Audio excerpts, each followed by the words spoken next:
عین حال ما در موضع ثبت صحنه کلمیناسیونی فیلم صحنه رزم رستم با سهراب که امروز مردمان تهجوی اینجا مکان رو با نام قبر سهراب میشناسند.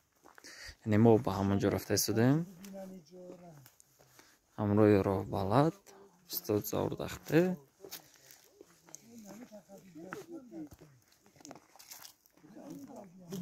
زمین عوض شده است اینجا. اینجا همه سنگ شده. این خوب باید هوا بسپن. جو صاف بود. این خیلی می اومدن دویده. نه خیلی. ایسو؟ نشو. بعد درجه ها خود درجه نبود. زمین بود اینجا. خراب بود زمین نبود. یه برید صاف بود. یا عوض شده است اینجا.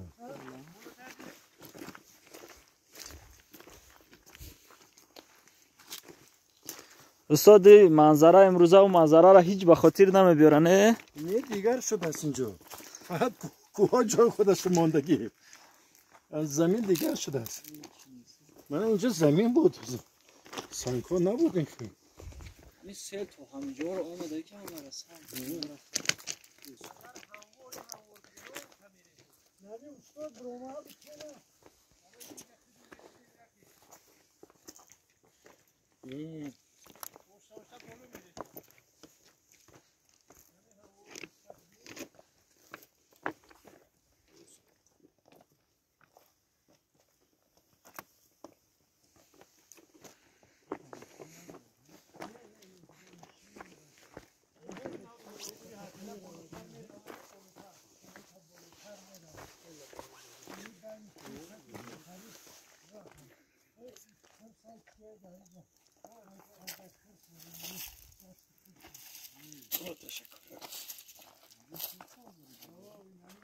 تشاق میگیرسن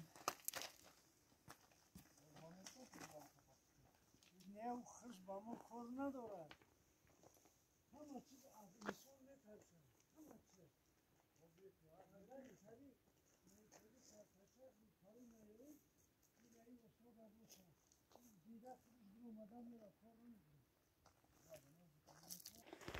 اگر نه وای رستم از سواری میکنه کو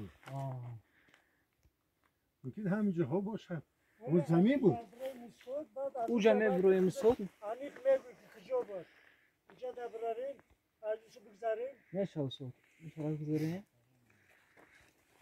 ما باید خودم بر وقت ها میگردیم 10 ساعت داره نمیشه